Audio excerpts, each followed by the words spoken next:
Salut à tous! Une frappe de missile de nouvelle génération soulève de sérieuses questions sur les défenses aériennes modernes. Et si ce qui vient de se produire est réellement vrai, si le missile hypersonique le plus avancé de l'Iran a vraiment atteint le territoire israélien et touché sa cible, alors tout ce que le monde croyait savoir sur la défense antimissile vient de changer. Le Fatah 2 est le missile au centre de toute cette discussion. L'Iran a dévoilé cette arme en 2023 et l'a immédiatement présentée comme un tournant majeur. Et à l'époque, beaucoup de gens dans le milieu de la défense l'ont en quelque sorte balayé du revers de la main, n'est-ce pas? L'Iran a une longue histoire d'annonces d'armes qui semblent terrifiantes sur le papier, mais qui déçoivent dans la réalité. Mais le Fatah 2 est différent. Et la raison pour laquelle il est différent tient en un mot, hypersonique. Ce missile est conçu pour voler à des vitesses supérieures à Mach 5, ce qui signifie qu'il se déplace à plus de 5 fois la vitesse du son. À cette vitesse, on parle d'un missile capable de couvrir d'énormes distances en quelques minutes seulement. Et surtout, à cette vitesse, la chaleur et la pression aérodynamique qu'il génère rendent son suivi fiable presque impossible pour les systèmes radars conventionnels. Maintenant, c'est ici que les choses deviennent vraiment intéressantes et c'est la partie que la plupart des chaînes d'information passent complètement sous silence. C'est pas seulement la vitesse qui rend le Fatah 2 dangereux, c'est sa capacité de manœuvre.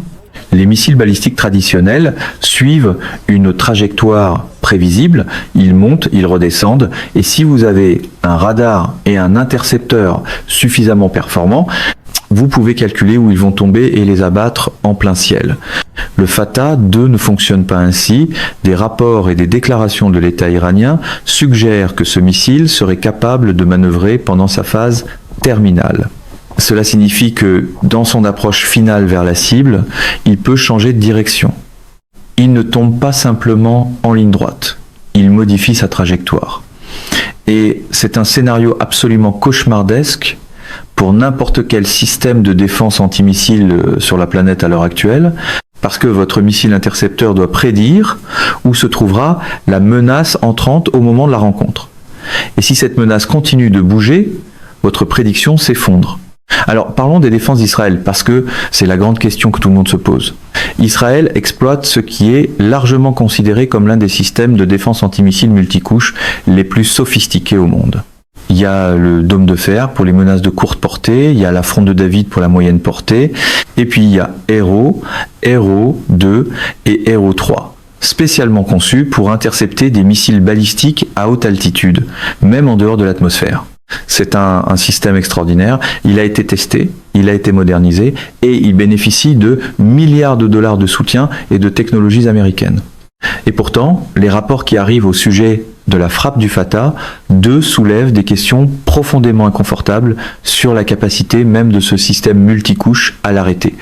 Apparemment, sécurité blindée sonne mieux en conférence de presse que sur les écrans radars. Maintenant, je vais être très clair ici parce que nous en sommes encore aux premières étapes des informations vérifiables sur cette affaire. Il y a beaucoup de brouillard en ce moment, des affirmations et des contre-affirmations. Les médias d'État iraniens disent une chose, les responsables israéliens en disent une autre, et les analystes internationaux tentent de recouper des images satellites et des données d'interception. Ce que nous savons, c'est ceci, l'Iran a revendiqué une frappe utilisant le Fatah 2. Les forces israéliennes ont reconnu des tirs entrants et activé leur système de défense. Des dégâts au sol ont été signalés. Ce qui reste contesté, c'est la proportion de ces tirs qui a été intercepté, le fait de savoir si le Fatah 2 en particulier est celui qui est passé à travers ou si ce sont des missiles d'accompagnement dans une salve qui ont trouvé une ouverture, ainsi que la nature exacte de la cible visée. Ces détails comptent énormément. Parce qu'il existe une différence massive entre un missile hypersonique qui se glisse à travers un système de défense et un missile balistique conventionnel qui, dans la même salve, trouve une faille. L'un relève d'un incident tactique, l'autre relève d'un tournant stratégique. Permettez-moi de donner un peu de contexte sur la raison pour laquelle ce moment est pris aussi au sérieux par les analystes de défense partout dans le monde. Pendant des décennies, les États-Unis, Israël et leurs alliés ont massivement investi dans l'idée que la défense antimissile fonctionne. Que si vous construisez assez de couches Si vous avez assez d'intercepteurs, si votre radar est assez rapide, vous pouvez protéger votre territoire contre des attaques de missiles balistiques. Toute la logique stratégique de la dissuasion dans cette région repose en partie sur cette hypothèse. Les adversaires d'Israël, l'Iran, le Hezbollah et d'autres, savent qu'Israël dispose de ses défenses. Le calcul a donc toujours été le suivant. Oui, vous pouvez tirer des missiles, mais la plupart seront arrêtés. Et ceux qui passeront ne provoqueront pas assez de dégâts pour justifier la riposte qui suivra. Mais si un missile hypersonique manœuvrant peut pénétrer ses défenses de manière fiable, ce calcul s'effondre entièrement. Soudain, l'analyse coût-bénéfice d'une attaque change. Soudain, l'effet dissuasif d'Arrow et de la fronde de David diminue. Et soudain, la discussion sur l'escalade devient beaucoup plus dangereuse parce qu'un camp estime pouvoir frapper avec une probabilité de succès plus élevée. L'Iran développe maintenant son programme de missiles avec cet objectif précis en tête depuis des années. Le corps des gardiens de la révolution islamique, le CGRI, a constamment affirmé que son arsenal de missiles était conçu pour surmonter les systèmes de défense israéliens et américains. Ils ont observé comment le dôme de fer fonctionnait face aux roquettes du Hamas à Gaza. Ils ont observé comment la fronde de David et Arrow gérait les barrages de tir du Hezbollah au Liban. Ils ont étudié chaque donnée publique disponible sur les taux d'interception, les schémas de balayage radar et les limites des systèmes de défense. Et puis, ils se sont mis au travail pour construire quelque chose capable de battre le système. Le Fatah 2 est le résultat le plus récent de cet effort. Ce qui rend cela encore plus important sur le plan géopolitique, c'est le moment choisi et le message envoyé. Une frappe de cette nature n'est jamais seulement militaire. C'est une communication politique écrite dans le feu. L'Iran dit à Israël, aux États-Unis et à chaque gouvernement qui observe la situation dans le monde, nos missiles peuvent vous atteindre et vos défenses pourraient ne pas suffire. Ce message, quelle que soit l'évaluation exacte des dégâts au sol, a un poids stratégique réel. Il influence la manière dont les alliés planifient, dont les ennemis planifient, dont les marchés de l'assurance évaluent le risque dans la région et dont les populations des pays concernés perçoivent leur sécurité.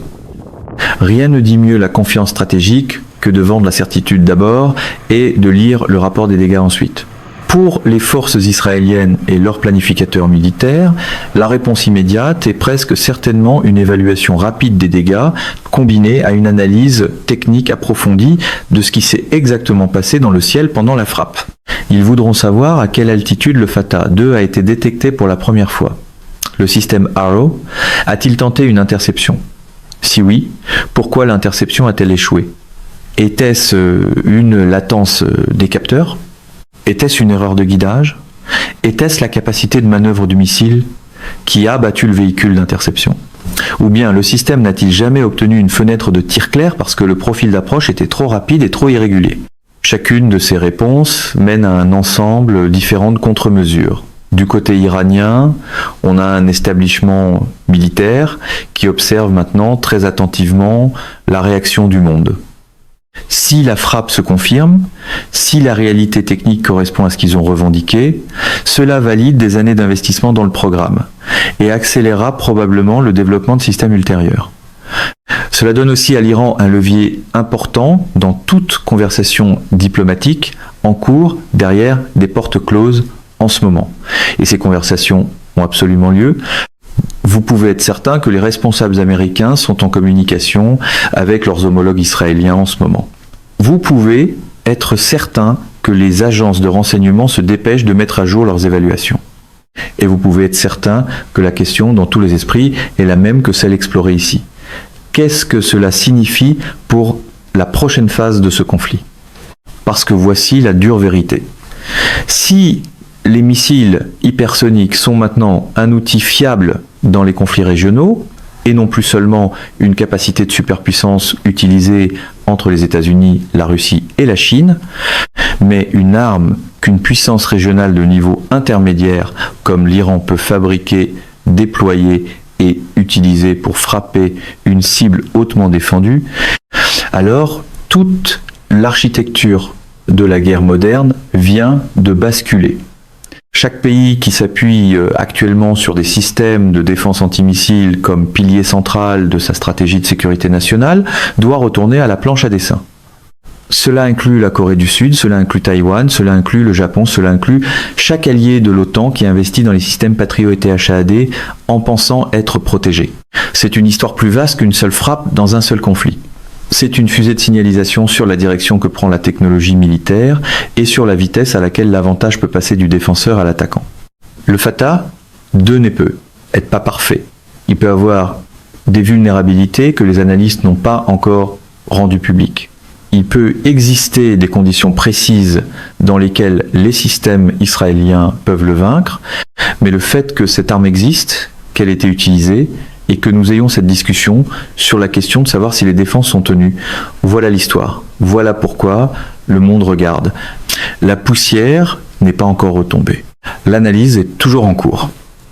Et des reportages de suivi, dans les jours et les semaines à venir, nous donneront une image plus claire de ce qui s'est exactement passé dans le ciel au-dessus d'Israël. Mesdames et messieurs, notre émission d'aujourd'hui s'arrête ici. Nous vous invitons à partager votre avis personnel dans la section des commentaires ci-dessous. Bonjour et à bientôt.